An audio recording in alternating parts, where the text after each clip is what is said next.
welcome to Murder Therapy with Doll Talk. And this has been a project that I have been working on launching for honestly the last couple years. So I'm super excited. I'm excited that I get to do this with my cousin Ashley.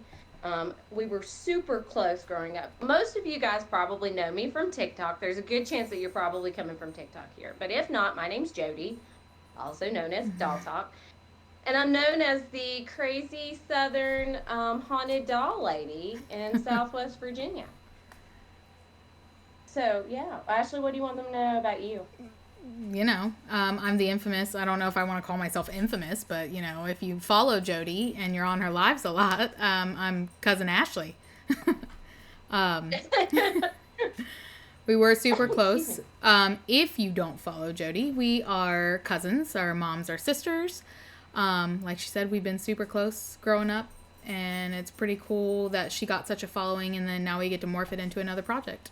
So super I know, excited I'm to super work with her. excited. Fun fact about me and Ashley, though, I just feel like I gotta throw this in here, is like our grandpa was a man whore. Like, I'll own it. He was. And he was a ladies' man. He's And charming. here, like, my mom had been alive for many years, and then my aunt Sue had been alive for many years, and I don't even remember how old I was. I think it was like 5 when Papa had them come down from Ohio to Virginia and introduced us and was just like, "Hey, cool, guess what? Y'all are cousins." And we're like, "Oh, okay." Well, you got to give That's the how this okay. works. So they same dad, different moms. My Yes. mom came over from Germany when she was 3. She did not find her real dad, which is our grandfather, our papa, Who until was a man for? Jody was 5. I was 6. Sounds about right. And at that, I mean, it was all she wrote from there. So Yeah, I mean, well, don't get me wrong. I love my Papa. God rest his soul. You know, R.I.P.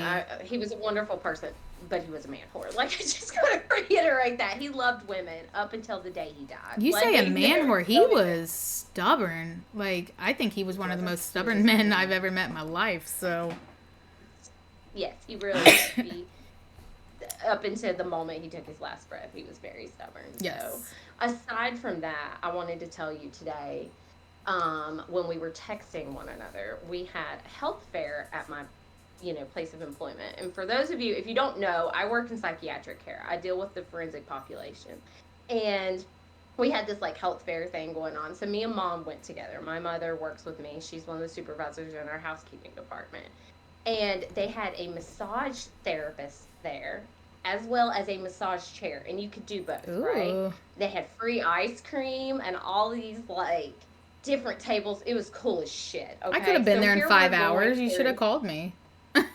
I was in there for like ever, but mom's like, let's go to the health fair together because we normally eat, lunch together and whatnot. So here we're going through the health fair. I immediately got sucked into this like massage chair, but mom did it right. This is what cracks me up is she was racing through those tables. I could see her like she wouldn't even give these speakers the time of day because she wanted to get to the massage chair where the woman actually would like physically rub your shoulders. Yeah, so she's like darting through all these tables and people are trying to talk to her and she's like, "Nope. I'm not stopping. I want to get my ice cream. I want to get my massage on." Let her Like, go, yeah, people. She all needs a the things. massage. So meanwhile, I'm in the chair and she's like already halfway through all these tables. I was like, "Oh my god, I'm not going to get through this with mom." Like I was super excited about it. So I finished this up. By the time I'm getting to the table, she's in the chair with the little lady, rubbing her shoulders and stuff. She gets up when she's done there and bypasses everybody else to make sure she immediately gets to get in the massage chair. Like mom did it right. She like got back to back massages. And it was just the cutest thing, just watching her like, Get all do all the excited. things that Get, she get all she has a excited and mission. just blow And people off. yeah, so then I'm getting my massage, right? And she's like, "You make decent money, Jody. You should buy me one of these chairs." I was like, "What the hell is wrong with you? Like, those are like 10 grand. I'm not about to put 10 grand down on a fucking chair for you. I love you, mom, but no, like, that's not okay." No. Wait, I just thought it was the cutest thing ever. wait. She was in a massage chair, and then somebody was massaging her as well. No, no. So she started at the no, no. So She started at this little chair that you got in, and this woman would be like, "So where's all your tension at?" And you would tell her, and she would rub you down for like 5 minutes or so. And then mom immediately gets done there and darts across, like she bypasses the rest of the tables, doesn't give these people a day to make sure she could get in the massage chair next. Oh, they had both. Okay. Oh, they had both. Okay, sorry. The images I was getting, I was like, why is there masseuse there? I don't understand if the chair's doing all the work. Okay. No, there was like two different things. Okay, maybe I didn't explain that well. But that would have been really creepy though. If I would have been in a chair, like getting massaged and somebody else is touching me, with like I would feel very violated at that moment. I just gotta say, I don't think I would have done that. No, but we had all the things, so it was really cool though to be able to get a massage, get free ice cream, and then you just go on your merry way and go do your shit at your job and feel all nice and fluffy afterwards. Your cool job. I mean, you look where you work. You need to feel fluffy. It seems like it would be crazy. When you deal with what I deal with, it's not always a fluffy feeling. When you see some of these cases come across your desk, you're like, "Ooh, this is gross." Like. Meanwhile, Ashley works at a bank in a locked room where nobody can get in but the 10 people that work there. So no excitement there. Crime can happen. True crime can happen in the bank. I mean, let's be here. Bank robberies. Not where I'm at, but okay. Yeah. Well, it's I like my job, but it's not always fluffy. It's gross. She's got a cool job. We're job. Gonna talk about today. Yeah. Like, that's obviously why people are here. You're not here to hear about my mom like cutting off people at the health fair. Yeah, we want to get a little small talk, introduce ourselves, and like let you take a look at her cool background. Meanwhile, I just moved, and this will all be gone on this episode. So future episodes to come, we anticipate like people to be able to like see it. So be patient. This is the first episode, so if it's choppy and whatnot, don't hate on me for that. Like, I'm doing the best that I fucking can with what I have. Be nice. We're people. I will cry. Yes, be nice for people. But aside from all of that, again, we're not here to like listen to my mom getting rubbed down. That sounds terrible when I say it like rubbed down. We're not here to talk about my mom getting massages at the health fair today. We're here to talk about true crime. We're not going rated R, really so let's just stick to true crime. We're not going rated R. Well, before we dive in, I just want to mention, before we started, there was a lawnmower right here, and Jody so badly wanted to keep it in here. If you're watching the video, it was so funny. Well, I wanted it there. It just gave it like kind of weird vibes, and I just think it kind of suits my theme because I am weird, and I'll accept it. I've always been different, and it's fine. I told her it was my premeditated murder weapon for when I choose to kill my husband. I just like that you have a Christmas tree beside it, and then you have this, I don't know what's in the black bag back there, but it kind of looks like it's a body. She doesn't have a body in her garage. I just want to reiterate that. But or do I? Like maybe she does. I don't know.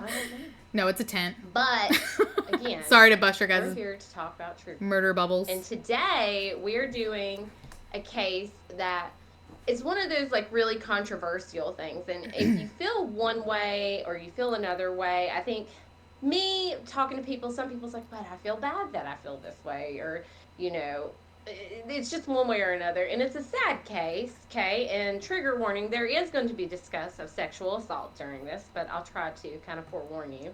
That way, if you want to, you can totally skip over that part. But we are going to talk about Gypsy Rose Blanchard today. She's pretty relevant. And again, it's one of those things, you're either 100% Gypsy Rose Blanchard, or you're just on this whole train of,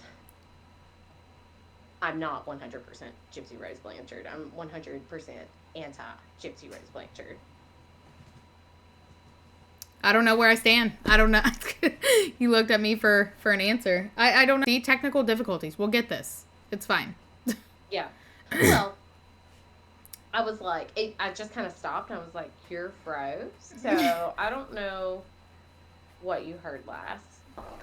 You were talking about how you're extremely anti-Gypsy Rose Blanchard. And say that I am extremely anti-Gypsy Rose Blanchard. What I was saying is that people, a good portion of people are either 100% like pro-Gypsy or you're 100% anti-Gypsy. And there's some people that feel guilty for feeling one way or the other, because obviously, regardless of everything that's happened, somebody ended up murdered because of everything that happened. You know what I mean? Like, so there's a whole life that was lost. But we'll dive into all the things. We So, digress so we can get started. I'll put it out there. I'm one of those, I really don't know how I feel about it, because I feel different at every point during the case. Like, I feel bad because of what she went through, but the extent she went through to fix the problem, I think she's terrible for, like, so I'm just so back and forth. But we'll dive in. I mean, some people may not have heard this. A lot of people know she's pretty relevant right now, so we'll get into it. right, right. So, I think it's important for people to understand that Dee Dee's family has really, when they've spoke up in many of the documentaries, and you guys are, I'm sure most of you all have watched these, whether it's The Act, Gypsy's Revenge, Mommy Dead and Dearest. There's several out there. Many podcasts have talked about it, but her family has stated that she was just a really terrible person. And there's there's speculation that she even attempted to poison her stepmother. There's speculation that she is responsible for her birth mother's death, which is kind of like, how ironic is that? But anywho, but I mean, really think about it. That's kind of like really super weird. But Apple doesn't far fall from the tree. Well, this is true. Well, and we'll talk a little bit about, nature versus nurture later on. But anywho, um, she, her family even flushed her remains in the toilet. So I mean, to me, that alone kind of paints a picture of, wow, they really did not like her. But there's no proof.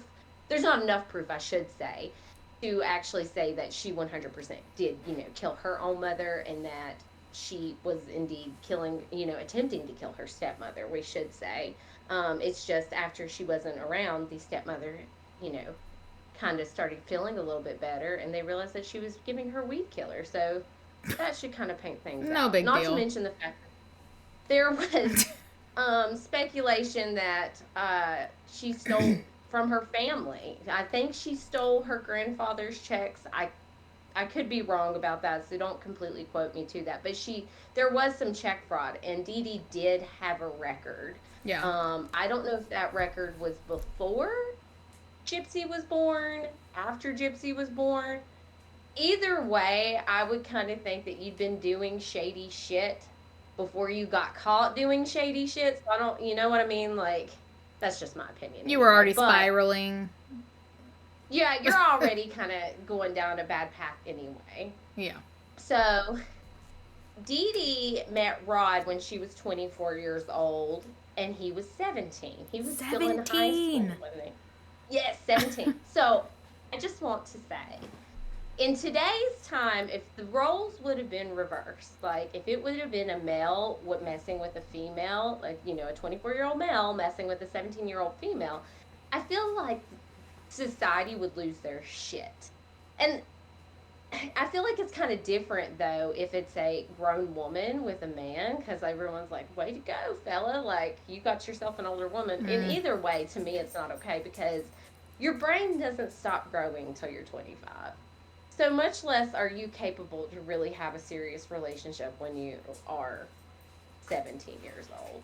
But I mentioned before we started, we kind of talked over like the flow of things and what we want to discuss, and I mentioned, the P word, but we won't put names on anything. But to me, looking into a lot of the research, the mental stability of Dee Dee, I feel like she was compatible with a 17-year-old. So mentally, were they on the same level? I mean, to her at least. I don't know. I don't know that I necessarily would agree with that. I think that as we dive into it, I think it's more about that control aspect. Okay. Than anything. I could see it. Well, and it's kind of when you get into the personality, like, disorders and stuff, which we can touch on, because obviously everyone knows that this is kind of a case that they go off of the Munchausen's by proxy, which we'll we'll talk about, and I'll explain like the DSM qualifications for that. And personality kind of ties into that, so we'll dive into that. Don't Yeah. worry, we'll kind of discuss a little bit more. And I mean, you're not to discredit your opinion. You're totally entitled. Everyone's entitled to feel how they want to feel. I Yeah. just feel like it's more of the idea of control and things to do with the personality disorders that Yeah. I think that she had on top of the Munchausen's by proxy. I could dig it. But going from there, knowing their age difference and stuff like that to kind of give you like a time frame setting, just as Rod turned 18, he actually said he woke well, I have a quote. It says, "I woke up on my birthday, on my 18th birthday, and realized I wasn't where I was supposed to be." He said, "I wasn't in love with her. Really, I knew I got married for the wrong reasons." And let's be honest, they got married because she was pregnant. Right, right. Well, she got pregnant very early in the relationship. Yeah. But she was on. They were like together 3 months, and then it's boom. And again, that's kind of like what 17-year-old is really prepared to be a dad. And he's thinking he's doing the right thing by marrying her. That's, I mean, it's a very old mentality to have, but it's not necessarily the wrong place to be. I mean, but we've progressed so much that, but he thought he was doing the right thing. Well, and I understand that, but I also stand by. I think it's very admirable of him to be very upfront and honest, because I am that advocate that says, sometimes people are not compatible, and that's okay. Yeah. And if there's kids in the mix, I'm sorry, you're tied down with that forever, plain and simple. But regardless of being together or not. Exactly, you're going to be in contact with them either way. And you have to put all the bullshit to the side, and it's about the kid. It's no longer about you and that person anymore. It's strictly about them. And it's better for the child to grow up in 2 separate homes than one broken home. I agree. What do I have it's Right. better to come from a broken home than live in a broken home. So Yeah, that's let true. that sink That's true. in. But Let that sink in. yeah, and then I mean, you touch base. We don't know the time frame of all the check fraud and stuff like that, but we already know she's dabbling in some stuff. But then July 27th, 1991, Gypsy Rose Blanchard was born, and I think at that point began to spiral Dee Dee's problem, an illness, Right. we'll say. Well, as early as 3 months old, she reported that she believed Gypsy had sleep apnea. And of course, she immediately started taking Gypsy to the doctors. And to my understanding, tests were done then, and there was no findings of this, but she is adamant something's wrong. And she, it was just one thing right after another, right after another, right after another. I believe which is when she was 8 years old, she claimed that Gypsy had leukemia. She had muscular dystrophy requiring a Yes. feeding tube. With the muscular dystrophy, she wasn't able to walk well, so she was, required to be in a wheelchair. Um, she reported seizures. She reported asthma. And the rest of these don't necessarily are right at 8 years old. I just want to reiterate that these just kind of, everything just kind of progressed Yeah. on and on. She had hearing as well as visual impairments, right? She had the big glasses. I think a lot of people talk about those big glasses that she had, which I kind of think when you look at those, it was like a more of a how big can we get them? Good God. That's just my opinion. I'm not laughing at the situation at all, but do you get what I'm saying? Like, how big can we get these glasses to be? I mean, Well, do you understand it's the 90s, but let's just say those glasses were like very 80s. I mean, let's Right. give her the benefit of the doubt because she didn't choose them. They were retro. They're Well, I think it was a means of how sick can I possibly make this person look? Oh, You know what I mean? yeah. But Yeah. again, and I'm not laughing at the situation. It's really sad. I'm not. I'm trying to make her denying sound that cool this over here. was Okay. shitty. But yeah, any She ended up having to use a breathing machine to sleep. And in the mix of all of this, she's having all these different surgeries and even procedures on her eyes. She had removal of her salivary glands. Could She you had multiple imagine? teeth. No, I mean, see. This is the thing, though. I don't understand, like how obviously she went through several different doctors, but they weren't doing their job. You know what I mean? Like, 100%. The fact that I just don't surgeries were understand. done with no foundation or proof of a diagnosis was just mind boggling. I can't even wrap my head around it.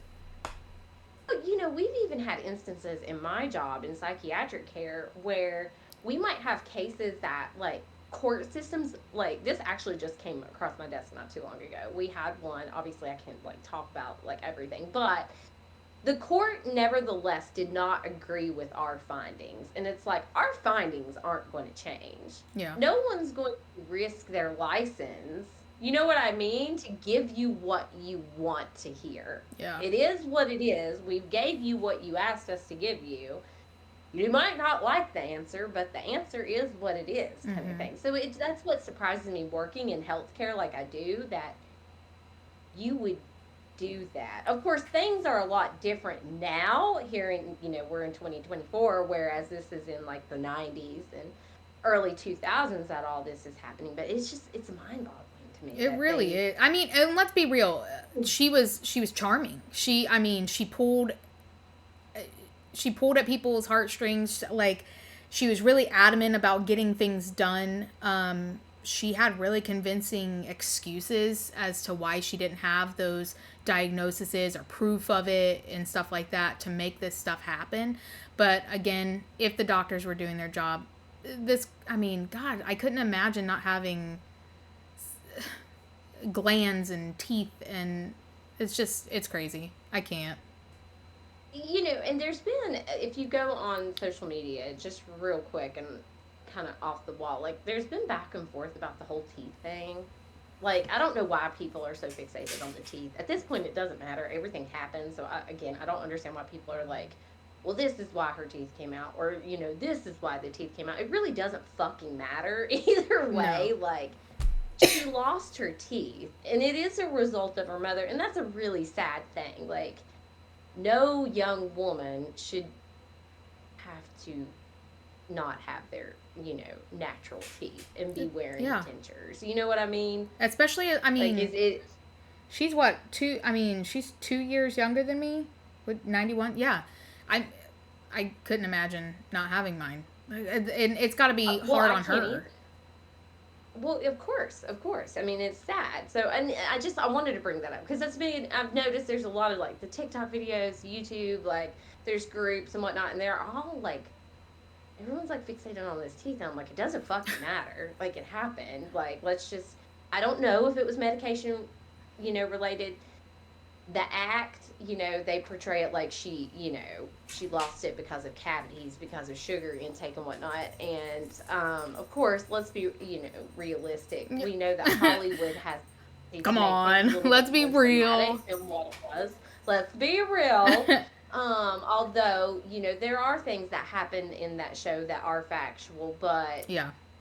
Either way, I just wanted to bring that up because that's been a big debate online, and I'm like, I don't understand why people are so fixated on that. But yeah. I didn't realize her teeth were such a big debate, and it's so funny. I mean, they want to say that because it's an easy go-to and an easy excuse for pulling somebody's teeth, but I mean, imagine all the medications this girl has been on from 3 months old, and I mean, right. And if your body doesn't need it, it's going to have... everything has... Even if you need it, everything has side effects. And her body doesn't even need it. So, I mean, leukemia and muscular dystrophy and all these... the feeding... all of this stuff is just probably ruining her body. Right. Oh, I don't doubt that at all. I mean, obviously, if you don't need something, there's going to have to be a bad side effect, which could also be part of the reason why some of these doctors kind of complied with some of the things that Dee Dee said, because these medications are kind of showing these symptoms because Yeah. she did. I mean, she basically kept her sedated. If you want to be realistic, I mean, if you look at the crime scene photos and stuff of the house, the house was a fucking wreck. Oh, But the God. only thing that was organized was the pantry with all of these medications and medical equipment. That was the only thing in the house that was actually picture wise that we can see was actually organized. It's just And leading on to her Um, house being a mess, there was what I read an anonymous call into CPS. I mean, and there has been, I think I saw 2 cases where caseworkers came out, and she's so charming and convincing that they walked out and closed the case.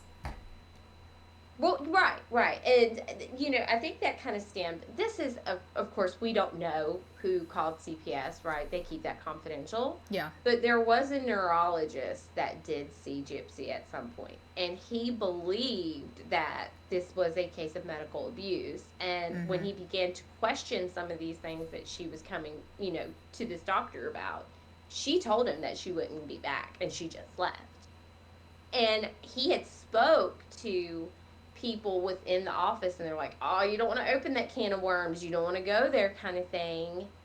And shortly after, an anonymous call came. I have a theory it was the neurologist. We'll never know, I guess.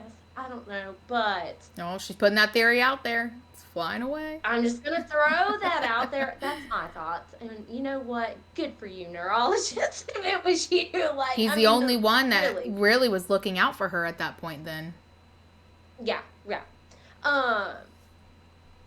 As we know, Dee Dee, obviously, there was the cosmetics, we kind of talked about the teeth. I don't know if that's necessarily why, the whole ruling of the teeth, even though people are fixated on it. But she also shaved her head, and when Gypsy would ask her about it, she would just be like, well, you're going to lose your hair anyway, so we might as well, just keep it nice and neat, which I understand, because, when Nana was dealing with her cancer, she went ahead and shaved her head, and she did it as, like, a means of control, because, again, she was going to lose her hair anyway. But yeah. It blows my mind. It does. It's crazy. But in 2005, okay, so we're going to go to 2005 real quick. As we know, Hurricane Katrina hit. And if you don't know about Hurricane Katrina, I'm not going to do this whole other lesson about Hurricane Katrina. Google it. It was a doozy. Obviously, it was one of the biggest disasters that our nation has seen, and there was a lot of fatalities in that, and a lot of people lost everything, also being Dee Dee Blanchard and Gypsy Rose. And they ended up relocating to Missouri, and because of this,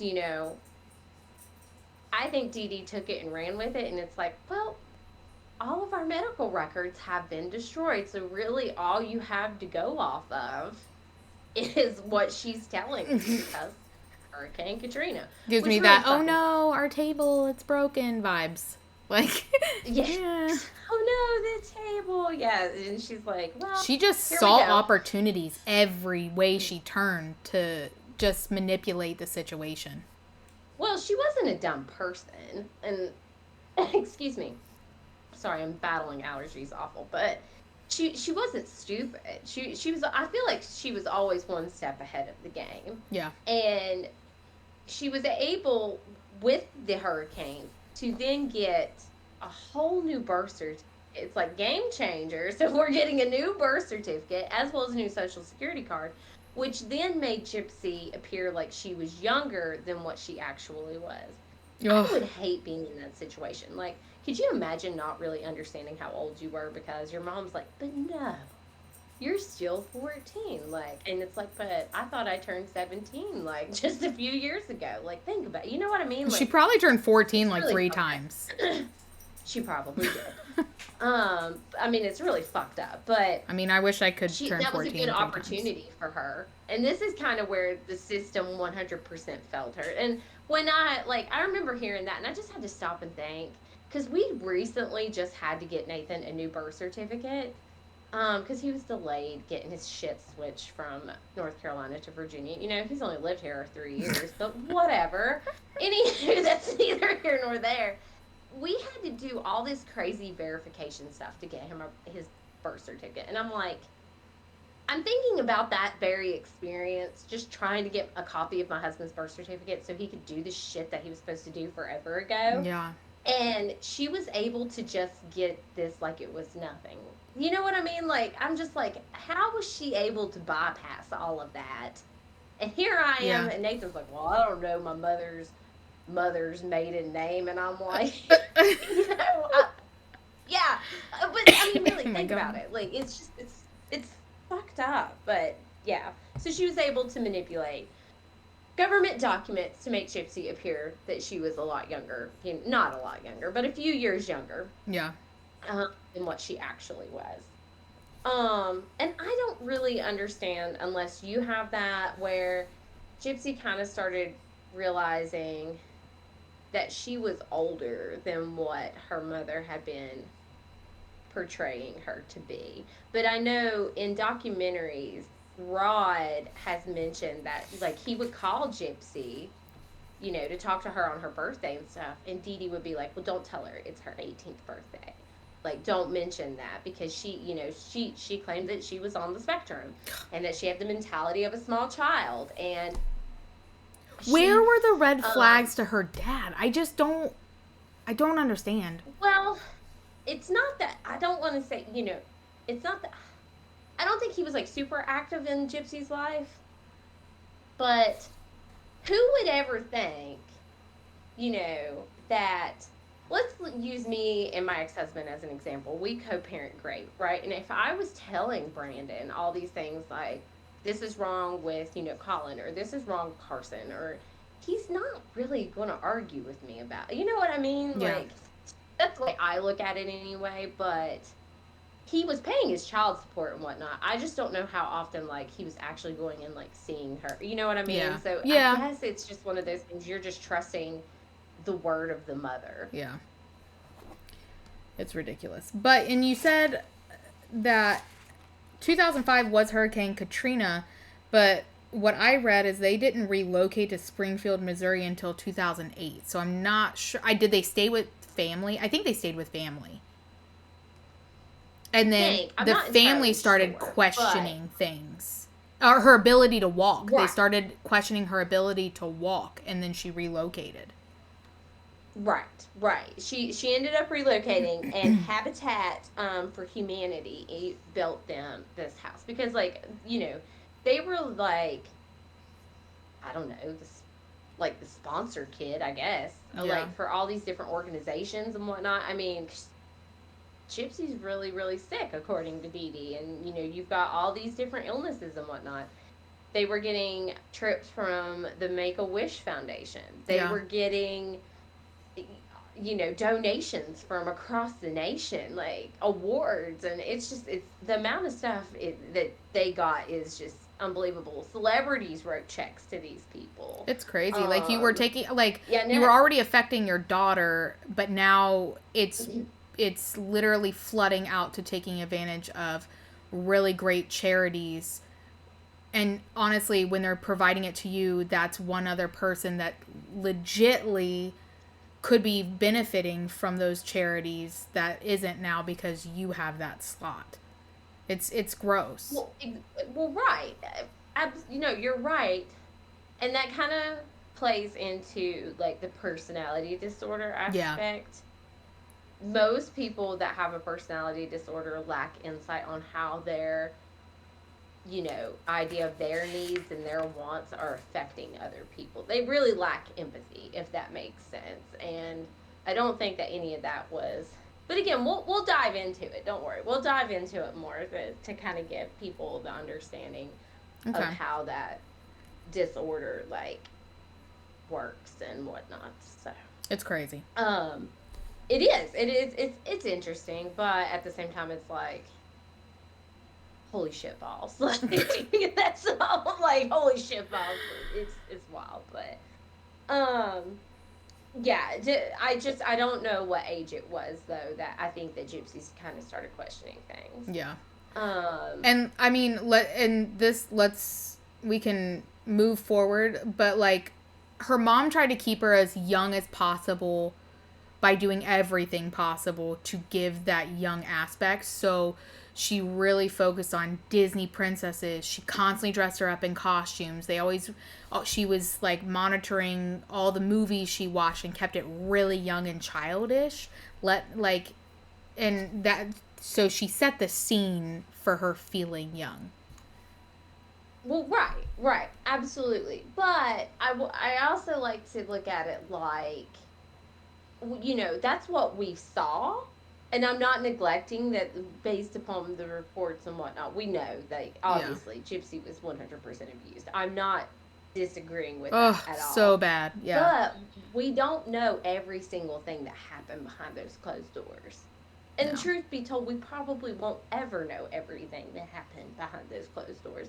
So, because at some point, she did have a little bit more freedom, which we'll dive into, with the laptop access and a cell phone access. So, at some point, she was able to to kind of break away a little bit, not completely. Mm-hmm. But there was points where she was able to have that little bit of freedom to be a normal, like, teenager. Yeah. If that makes sense. Yep. So,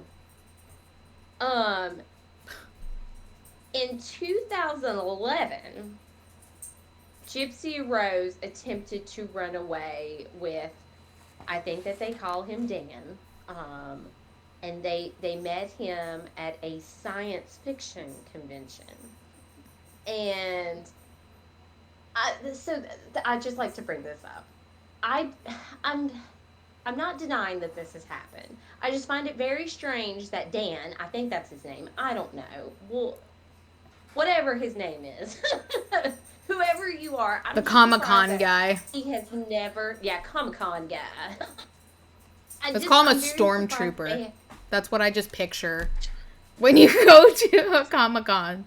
Well, it's kind of funny that you mentioned that because in the act, they're at this convention when she meets said person, and I think he was like in the act dressed up like Wolverine, but there are stormtroopers, so it's kind of funny that you mentioned. But anywho, so Dan, I didn't know. I think that's what they said his name was. But she ends up running away with him, and of course, it was like within hours, Dee Dee was able to locate her, and when she went and picked Gypsy up, she told him, look, she's only 15 years old. And he's like, fuck this. I don't want anything to fucking do with this. Which, I mean, I guess if you're a grown man and you're being told, hey, you're a lot older and she's a 15-year-old, that's called statutory rape, sir. You're going to run too. I kind of get it. I'm this person like, why hasn't this guy ever came forward? That is a good question. Like, I mean, really. We need you to talk, sir.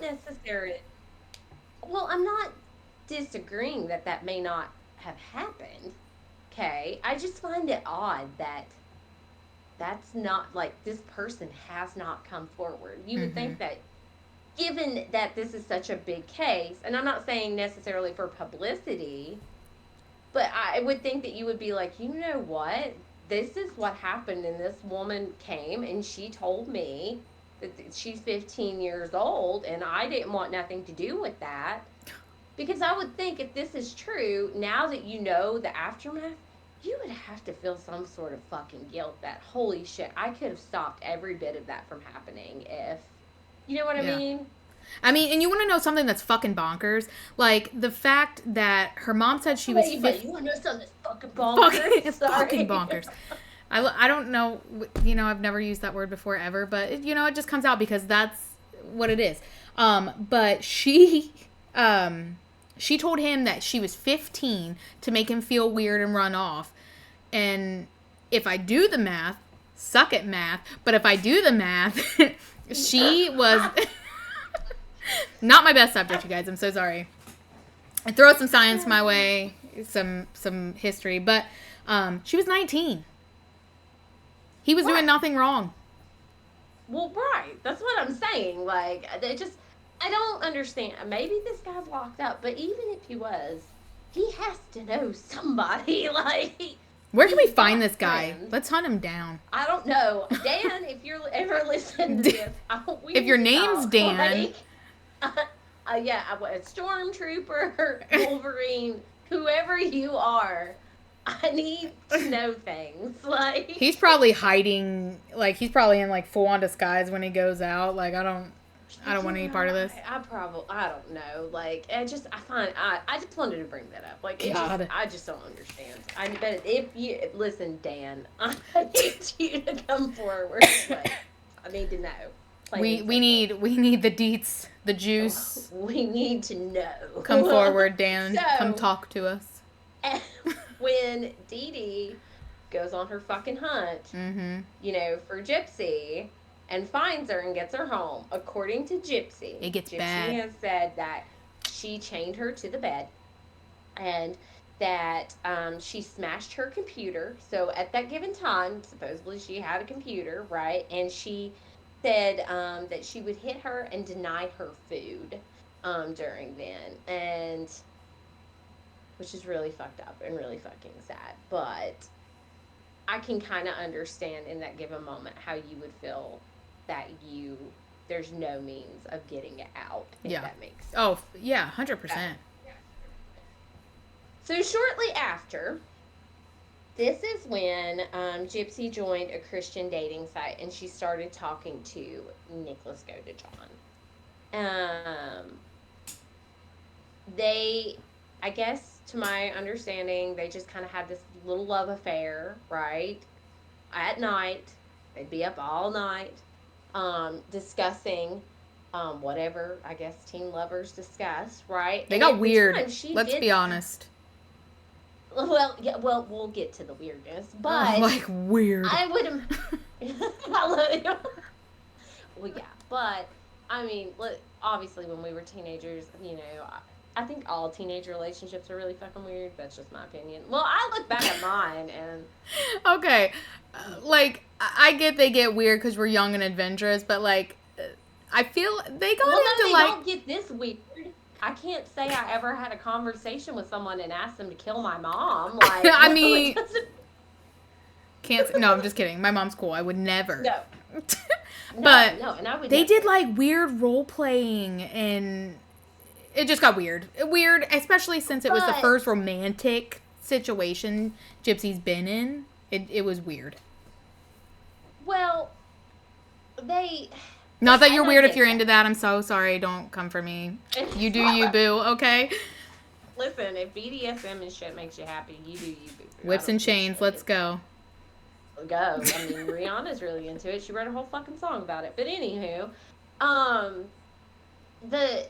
in the beginning, she did, tell him, I'm in a wheelchair. Because I think he wanted to see her body and whatnot, and she's just like, it's a freak out moment, and she's like, I'm in a wheelchair. But then she eventually at some point kind of just poured it all out there and was like, look, my mom makes me sit in a wheelchair, I'm able to walk, I'm not as sick as what she says that I am, I'm kind of trapped.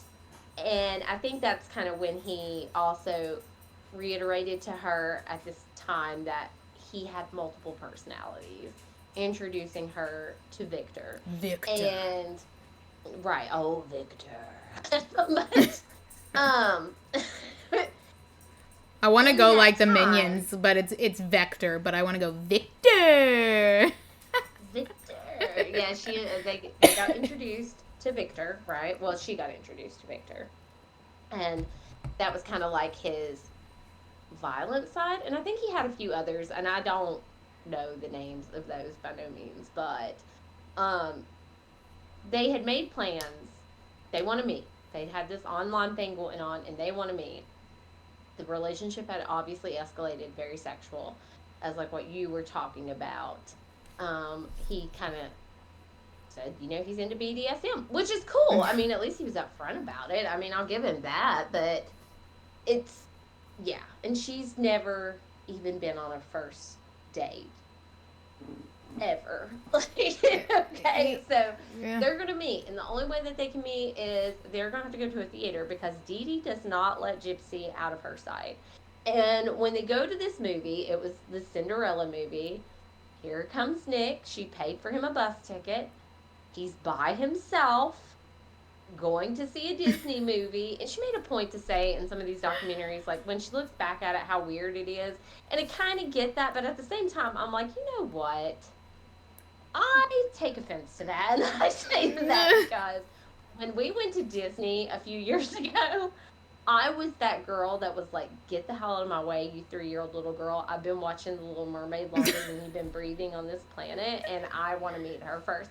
So some people could probably look at me the same, but I mean, I kind of get it. Like, Did you push them down? I feel like you pushed them down. I did not push the child down. I did. I was like, I'm meeting the fucking Little Mermaid before you. I'm sorry. Like, yeah. Like, but you get what I'm like.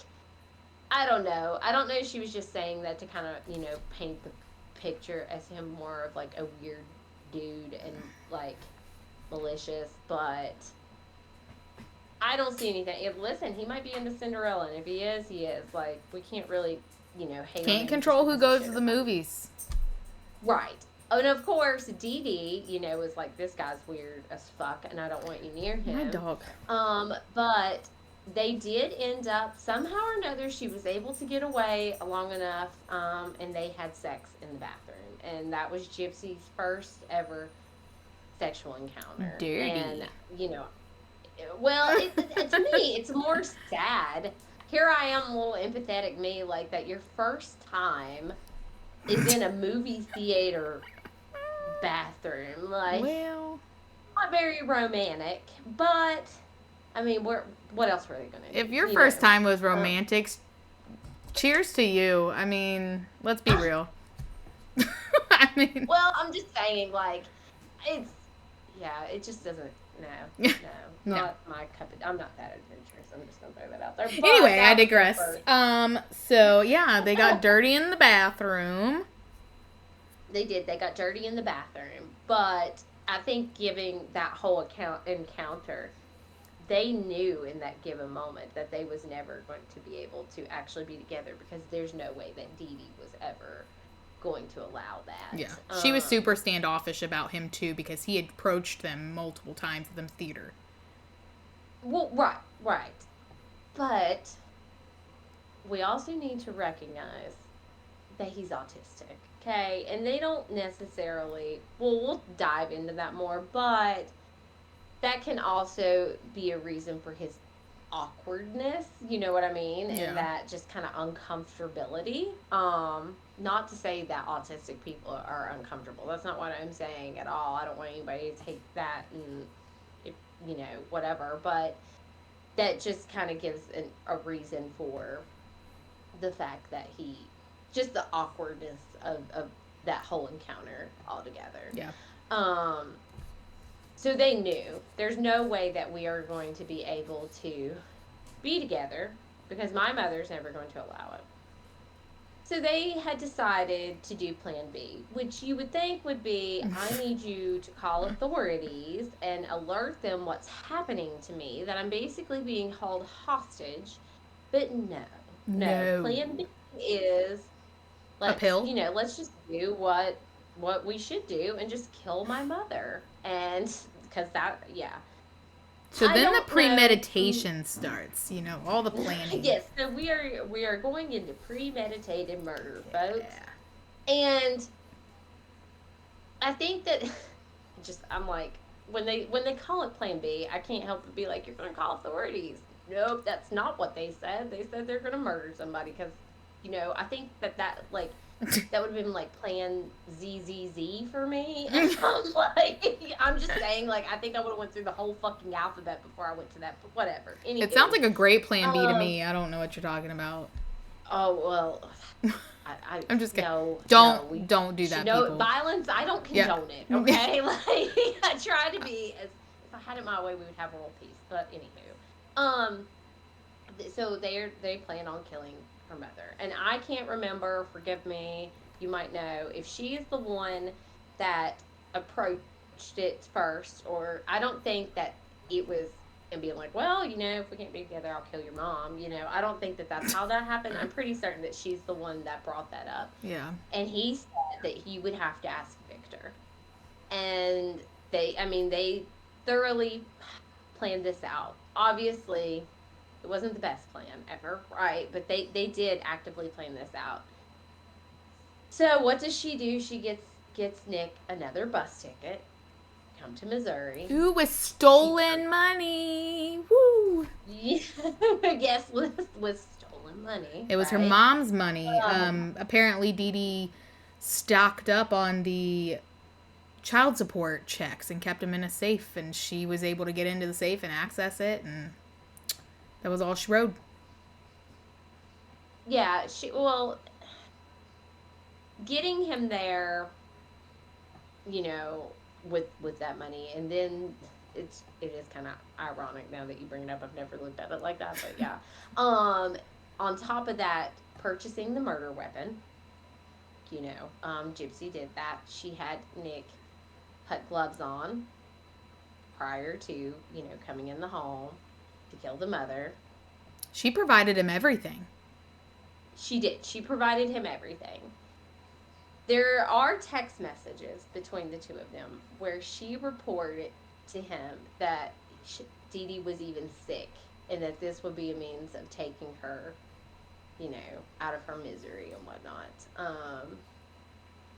He says that when he got there, he didn't want to do this. And he, let's just run away together. And she said no. And what did he do? He went in there. Gypsy went into the bathroom, and he stabbed Dee Dee. Gypsy reports that she could hear her mother scream, even heard her name being screamed, and then it just kind of stopped. At that point, Nicholas goes into the bathroom. Okay, he's cut his finger at some point during, stabbing Gypsy. 17 times. Yes, 17 times. He had to make sure she was really dead and gone.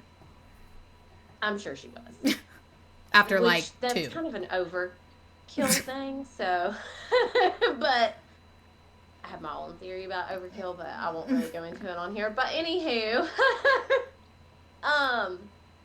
they start cleaning up everything, right? Now, so trigger warning. So if you want to fast forward through this part, you totally can. But they then go into Gypsy's room, and they have sex. She reports that he raped her. However, there were text messages between them before discussing all of this, right? So at that point, I have to say, that's not rape, in my opinion. You can, if you wanted to have that fantasy, if you're into that kind of thing, more power to you. But that bothers me when you refer to it as such, when you proactively mention this in your plan. As so bad.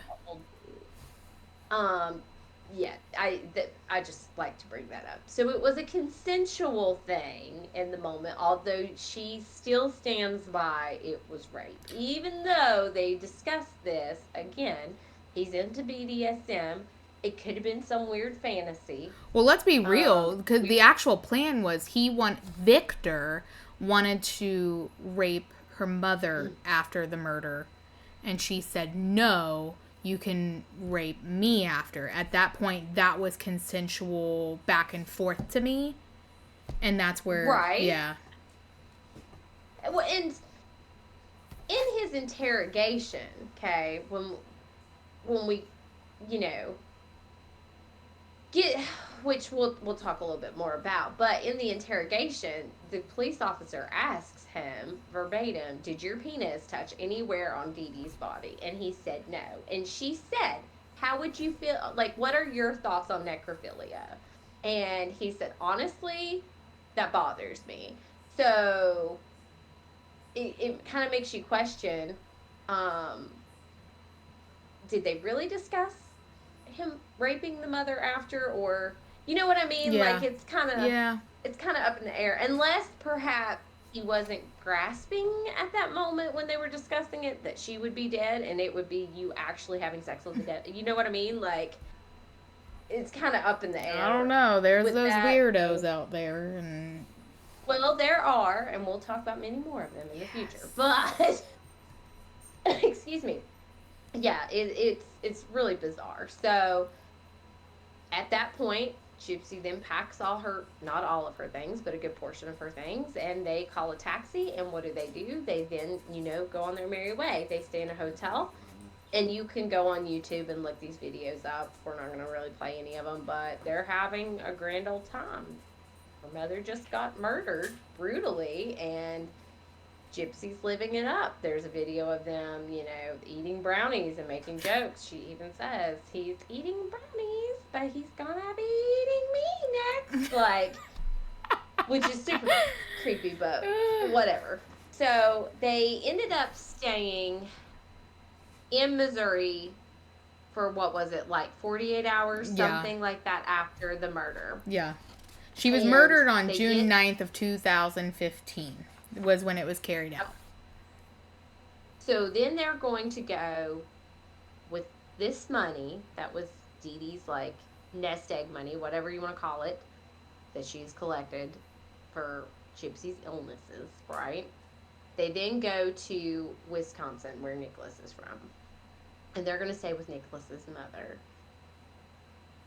They mailed the knife, which I could think of a million other things that you could have done with that. Why mail it? I have my own theory. God love them. But I don't understand why they mailed it, but they mailed it to his house. And clearly, in the moment, there's that remorse that Gypsy feels. Okay, there's some sort of remorse that I don't know if she's necessarily feeling remorse or guilt or scared or, whatever it is. She's very fixated on the fact, I need someone to find this body. So, what do?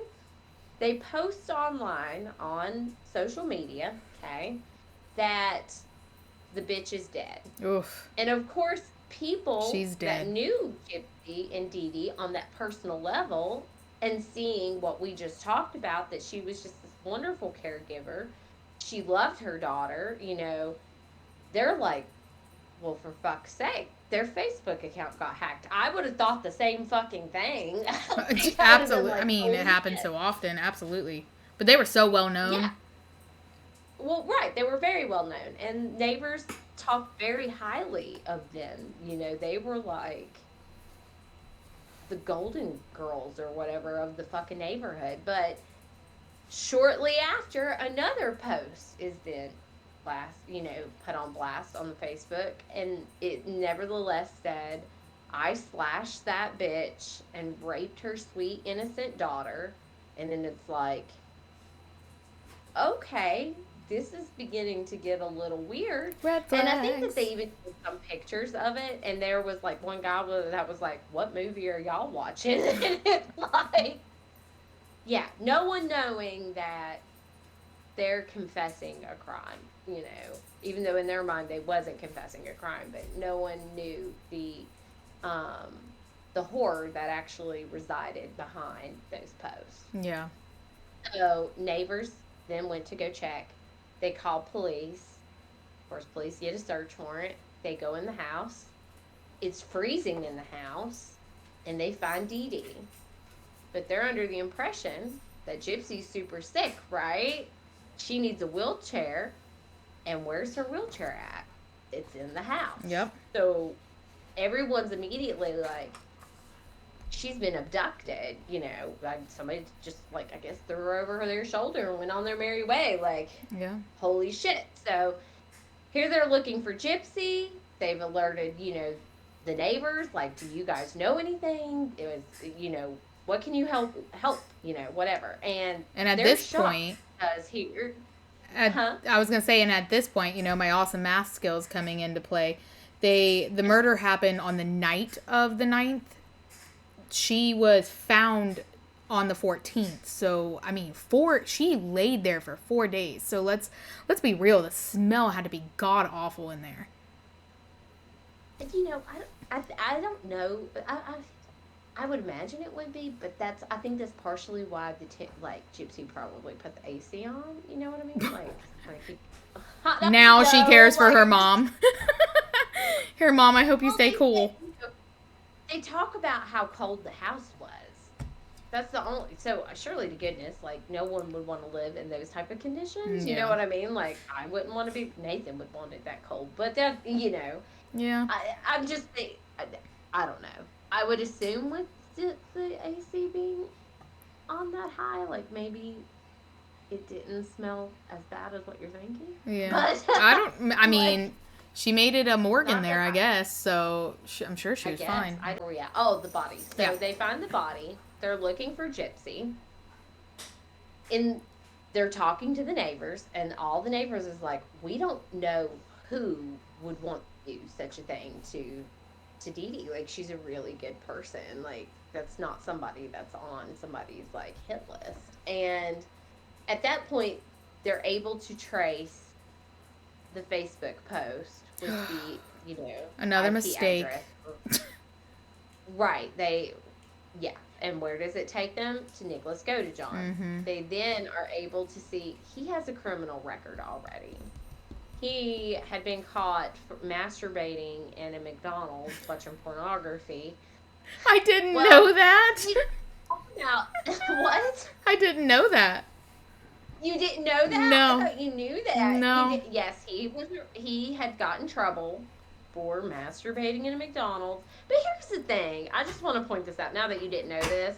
It went on for like 9 hours. Now, I'm not saying this man masturbated for 9 hours straight. What? Like, it's really disturbing. Dude, he was loving it. Okay? No, listen. That's crazy. I'm sorry. That falls, like, how, if someone's, I don't know if he was just sitting in there being weird for 9 hours. They said this, like, whole thing went on for 9 hours. But at the same time, I'm like, you can't tell me that this man was in there messing around with himself for that long a time. And you're finally like, you know what? He's been here 9 hours. I've had enough of this. That makes no fucking sense to me whatsoever. Just to throw that out there. I mean, was Yes, this so out in the he open had- for people, like, or was this in the bathroom? Like, It was in I don't know. I didn't really necessarily call up the McDonald's, Ashley, to be like, I need the details. But I'll do it. I'm assuming it had to have been, because I don't know what his exact charges were, so I don't know if it was like indecent exposure or anything. It had to have It been. had to be somewhere within the restaurant.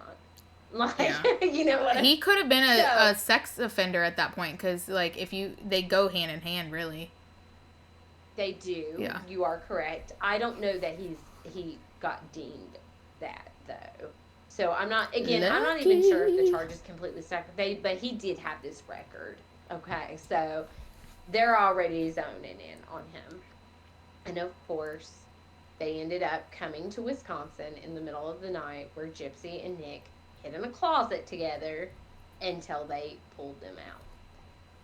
At this point, when they're at the police station, being interrogated, they go in, one officer goes in with Gypsy, okay? Oh, they've already kind of pinpointed things out because they're surprised, like, they're under the impression she can't even walk, and here she is just walking her merry way. So things begin to unfold. And at that point, one's in one room with Gypsy, they have another officer in the room with Nick.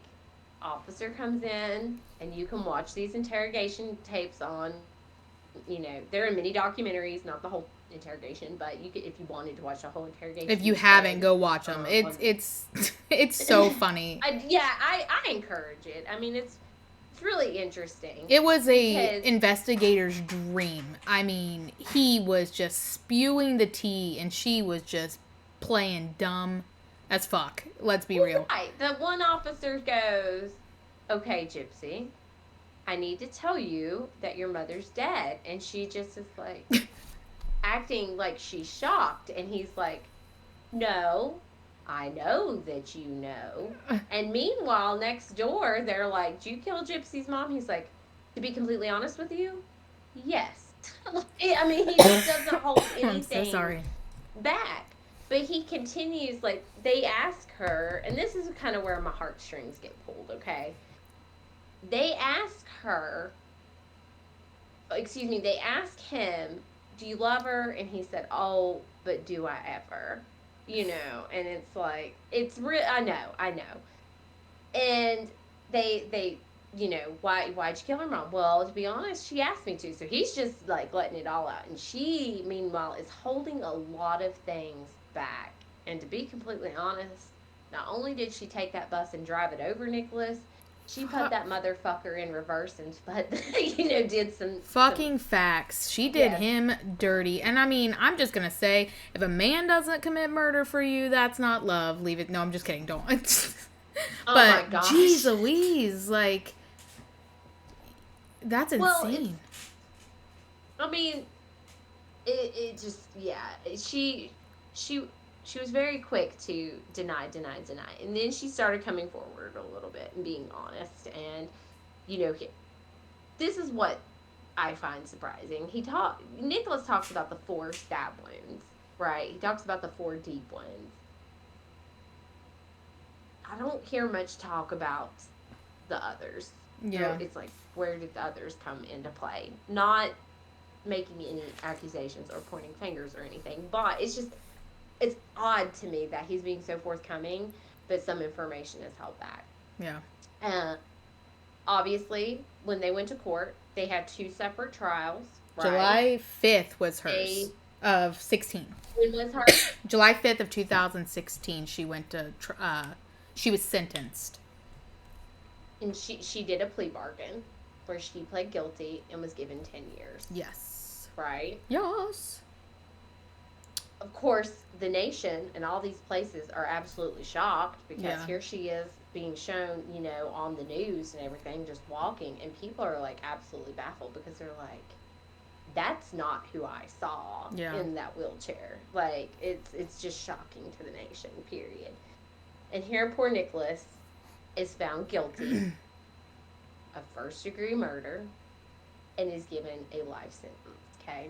Let's just add that she not only drove the bus over him, she backed it up over him and then ran him over again because she testified against him in his case after her plea deal. Yes. Like, now, Jesus. And it's really fucked up because I truly do believe, this is just me thinking out loud, that he thought that he really was saving her. You know what I mean? I really do think that. Although, that wasn't the correct way to do it. People with autism spectrum disorder, they are very impulsive, right? Regardless of where you're at on the spectrum, when they get overly stimulated, right, they act out in a manner that you and I would not necessarily act out in. That's not to condone the behavior. I'm not condoning that at all. But I feel like in that moment, it just kind of became, that's a lot, to take in, to know that somebody you love is in this situation being abused, and you're being asked to, take them out. Like it's just something normal to do on a day-by-day basis. So, I'll stand by what I say. I don't agree with his sentence, which we'll kind of dive a little bit more into here shortly. When Gypsy goes to... Hold on. Another thing that's fucking bonkers is her trial, and she was sentenced on July 5th of 2016. He didn't go to trial, and he wasn't sentenced until November of 2018. Yeah. Was that because he didn't take a plea deal? That was such a long gap. Well, I've seen a lot of cases. This is what kills me with our justice system, just to throw this out here. I know in Virginia, and I know firsthand because I see it all the fucking time come across my desk. You'll get these, drug charges, right? That they're like, we gotta get this in next week. Whereas you have murder trials, there was one that just got finished that happened in, right up the road, which I know what you're gonna say. Up the road to me is completely different than up the road to you. Listen. No, we got it now. Now we got to... This one's only... No, this one's only 10 minutes up the road. She's giving me the timeout No, right now. because we got to give this backstory now because they don't get the inside joke. They got to be a part of the inside jokes. So, Go down ahead. the road to this sweet little angel face Jody has is 45 minutes. Okay, so let's just say Jody lives in the hills, the boondocks of Virginia. I am a little city girl in Ohio. And down, like, I when I talk to her and I'm like, oh, I'm going to run up the street to the bank. Up the street is literally 5 minutes or around the corner.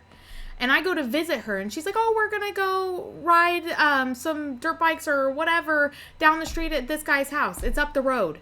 And meanwhile, I'm in the car with my husband and 30 minutes has passed and he goes, what is down the road to this girl? So there's the backstory. It's not down the road. That is up the road or down the road.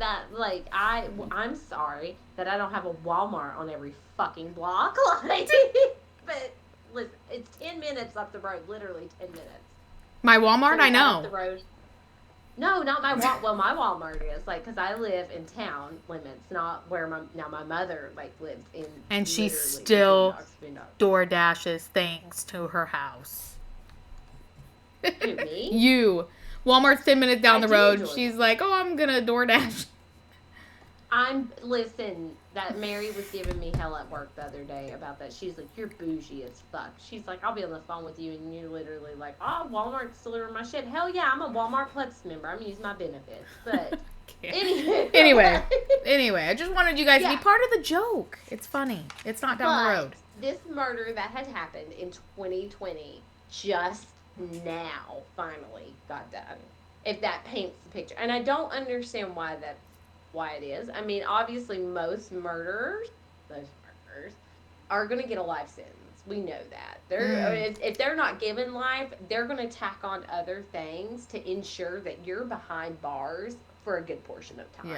Yeah. And so it could be a continuance, from perhaps the state's attorney, the Commonwealth, whatever you guys call it in Ohio, it's Commonwealth here, Yeah. or the defense attorney, because obviously you're doing your job, right, to fight for your client. You don't, that's your role, whereas the state's role is, I'm going to prosecute you as much as I possibly can. Yeah. So And that could play a role into it. I guess I would have to really look at it which it is public record. You could go online on the court website. I don't know if people realize that, and you can access that. It is public record. I would have to look at it, and I guarantee a good portion of that is a bunch of continuances, probably for defense pleas or evidence, so on and so forth. I would just have to look at it to kind of And let's not just to put excuse it it out there. take that She long. was sentenced. She was charged with second-degree murder. He was charged with first-degree murder. She got 10 years. He got life. Right. But she doesn't associate as a murderer because she did not carry out the yeah. act in her head. But Well, you are what you're charged. I mean, when she went to prison, and this is where my friend Rachel kind of comes into play. Rachel, she had not murder charges, obviously, but she did have some, I think she said check fraud. It might be check fraud or drug charges. Forgive me, Rachel, if I didn't get that right. You can correct me, but something to that degree. And she was in Chillicothe with Gypsy. They rode the prison bus together, and she kind of took Gypsy under her wing. And because let's be realistic, Gypsy had no real life experience. There's no fucking way she's going to survive in prison, right? no. And Rachel kind of explained it to me that people don't listen to you in prison, right? They're not going to hear you out. Her story made the media. A lot of them had seen it, and she was nicknamed a mommy killer, and a lot of people hated her. So Rachel said, when she told me the extent of everything that she had went through, of course, my heart, like poured out to her. So I helped get her story out in prison, you know, so people are aware. Look, you don't know all the nitty gritty. You just know what you're seeing on the media, on the news. And there was times that Rachel did get to use, like, Gypsy would let her use some of her phone time, and things like that. I mean, they were best friends. Now, Rachel benefited from prison, as fucked up as that sounds. And I think the way she explained it to me is a really good way to explain it to other people. She's not proud of the fact she went to prison. Okay. She's not proud of that. But prison is what you make of it. It is designed to reform criminals, right? Mm-hmm. They do have groups and things within the prison, like, and I asked her, what's the mental health like in the prison? And I say that because I deal with the jail systems, and our mental health systems within jails sucks. Yeah. Okay.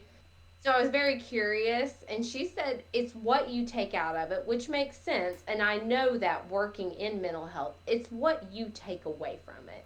And I asked her if Gypsy went to mental health groups within the prison. And I believe she did say she did go to some. But again, it's about what you take from it. But she reports that Gypsy didn't really like go out in the rec yard with Rachel. That she just kind of kept to herself, if that makes sense. She just kind of I mean, if watched you keep to TV yourself, and you behave. I mean, and look, it got her yes, out early. but at the same time, I'm kind of like, why are you not utilizing those tools given to help you become a functional person in society? Yeah. Okay. Yeah. So Rachel got out of prison. Gypsy was still in prison.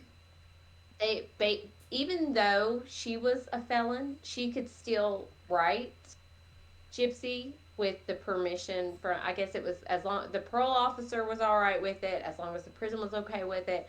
Prison was cool with it because they knew that, Rachel and her had become very, very close in prison. So they remained in contact. Rachel just couldn't go physically see her while, while she was on her parole status and Gypsy's incarcerated. She was allowed to go visit. But they became so close that Rachel would send her husband to go visit. She has pictures of her kids visiting with this woman. Okay. Wow. I mean, she really became very, very close. They would talk, so on and so forth. Gypsy then asks Rachel, I want you to start to develop me a following on social media. So I want you to post, our friendship and stuff. And of course, that kind of amplified Rachel's TikTok page because a lot of people are like, holy shit, this girl knows Gypsy Rose Blanchard. And this is when the act had came out. Okay, so it really was out there. And I'm going to be completely honest and throw this out there. I didn't know who Gypsy was until the act came out. I just want to throw Same. that out there. That's how I learned this case. And I think that a lot of people are like that too. But so here she's posting this. Since Gypsy has been out, a lot of people have painted Rachel to be this villain. And I want to say, knowing Rachel, her intentions in no way, shape, or form was for clout or a financial gain, because she didn't get a financial gain from that. Whatever money she made off of those videos, she sent to Gypsy in prison. She even did a fundraiser for Gypsy and sold shirts and sent her that money, okay? She didn't profit anything. And even if she did, as somebody who has a decent amount of following on TikTok, you don't make a lot of money off of your views, like, at all. Plain and simple. I just want to throw that out there. But she has provided receipts, even though I'm like, you shouldn't even have to do that, to kind of be like, I am not a villain here. But as time went on, okay, and Gypsy was writing random men that was writing her, okay, she was engaged. I don't know if it was more than once. Well, we do know it was more than once, but she did have the one fiance, Ken. I don't know if there was another one before that, though, is what I was getting at. I don't think there was. There was? I don't think there was. I think they split it. They were off and on. So in the mix of all of that, they remained in contact apparently, even though they weren't romantically involved. I don't know. And then she met her now husband, Ryan, um, who wrote her, right? And they ended up getting married back in like 2022. Yeah. She got out on early release for good behavior as well. December 28th. Right. Of this past year. In 20, yeah, just a few months ago she was released. And her and Rachel had still, there was periods of time where they quit talking because she knew, like, she had disclosed to Rachel, I'm going to have this Lifetime documentary coming out, all these things, and I have to distance myself from people because obviously, let's be realistic, Lifetime doesn't want spoilers, right? Like, they don't want that shit out there. Yeah. So it really did hurt Rachel's feelings, but she also kind of understood. But she felt like that there were third party influences with that, if that makes sense, outside of the media that's being involved in everything. She then ended up contacting Rachel again, invited Rachel to her coming home party, then turned around and uninvited her. And when she was released from prison in December, she sent Rachel a message that said, I have to be honest with you. I ended my friendship with you because I feel like you only wanted to be my friend because I'm famous. No fucking way. But I want to paint this picture, okay? You're not a celebrity, okay? You are a convicted murderer. This is someone that knew you before all this media attention, okay? I think that Gypsy loves the attention, right? Mm-hmm. I'm not discrediting the abuse story. This is kind of where the whole pity the child, not the adult thing comes into play for me. You are 100% responsible for the things that are going on in your life right now. And if anyone should understand what you put out on the internet is out there forever, she should. Mm-hmm. I personally, think just with what I deal with in the mental health industry is she should have been given what we call here in Virginia a mandatory parolee sentence. And what that is where people that are incarcerated in prisons for a period of time are then kind of like downgraded, I guess you could say, into a state psychiatric facility. And I feel like she really would have benefited from something to that degree instead of just being like, all right, here you go kind of thing. I don't know if she's in therapy now outside of, as part of her parole agreement or whatever. But she's a master manipulator. I mean, she learned it from the best. She did learn from the best. She really, I would have a lot more respect and probably a lot more empathy if she would just look and be like, look, I don't know how to function in society. I don't know how to be without somebody. I manipulated somebody into doing a really bad thing. She can't really advocate for Nick, which I understand because legal purposes. I get that. But she won't own up to that. Let's be real. Like, I mean, no matter how sheltered she was or how much trauma she went through with her mom, you still knew right from wrong. And you know that you're responsible for your actions, and you were an accomplice to murder of your own mother. Exactly. I mean... Right. And that's kind of where, so nature versus nurture, like what I was talking about earlier, basically what that is, it's a real thing. Yeah. Genetics can place a role in that. And we know Dee Dee did shitty things, right? Yeah. She was a really shitty person. She groomed her daughter to also do shitty things. Okay. They manipulated a lot of people. They refer to that as Munchausen's by proxy. Although the DSM does not really refer to it as such. It's not called Munchausen's by proxy. It just kind of sounds, I guess maybe they use it as a kind of legality where legal overlaps the mental health world, if that makes sense, to make it sound a lot worse than what it is, even though it is a bad thing. But it's actually called factitious disorder. And there's not a lot of clinical evidence, right? We don't really have a lot of these cases. Gypsy's the first person to ever actually go through and kill her abuser with such disorder. And it is an attention-seeking thing. That's the gain from it. Yeah.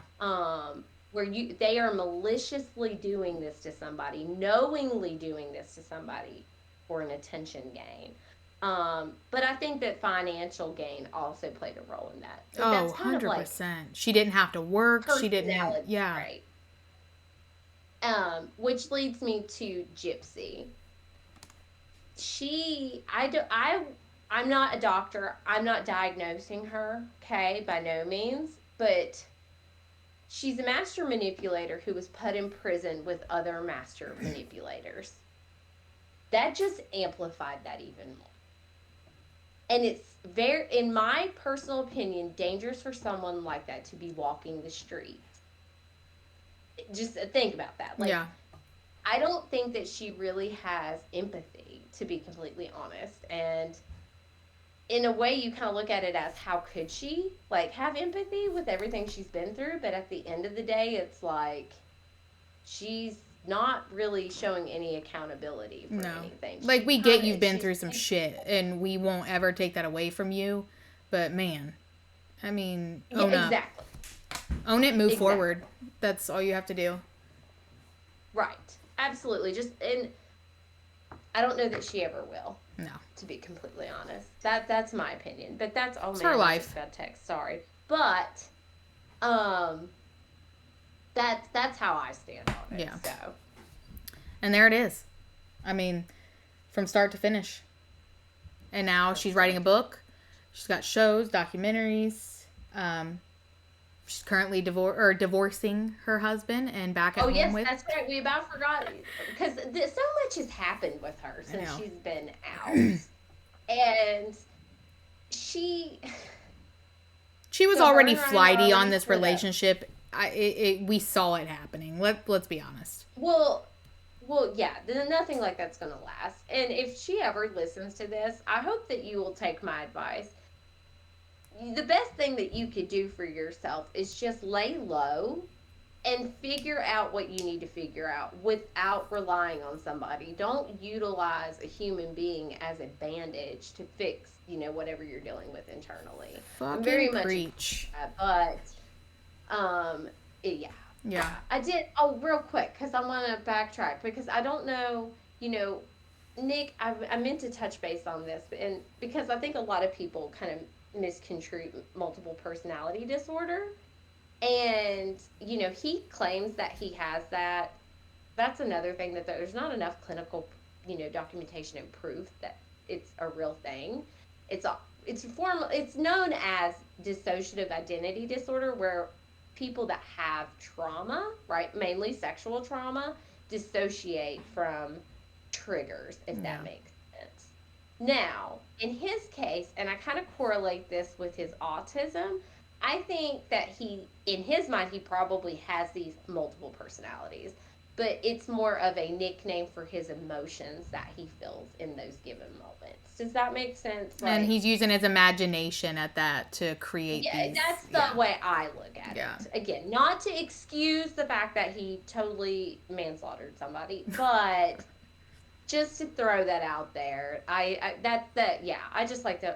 I wanted to pinpoint on that. So. Well, we gave you guys an extra half hour. We're literally at the 30-minute mark, or the hour and 30-minute mark. It's a good kickoff for our first episode. We'll try to keep every episode at an hour so we don't completely just lose you guys. So if you like what you hear, please look us up on all social media platforms. Really, but Twitter, I think. We've got, Instagram, we've got Facebook, we've got TikTok. We're slowly getting Twitch up there. MT Doll Talk. We are not on MTV. No, we are not on MTV. The 90s baby just came out in me. I'm so sorry. I miss it so much. It's not the same. But anyway, M as in Mary, T as in Tom, Doll Talk on all those social media platforms. So come follow us and just follow along for all the other cases we'll dive into. We will do murder. We'll do paranormal. We will do, we've got other segments where we really wanted to touch base with the girls and get their opinions on cases.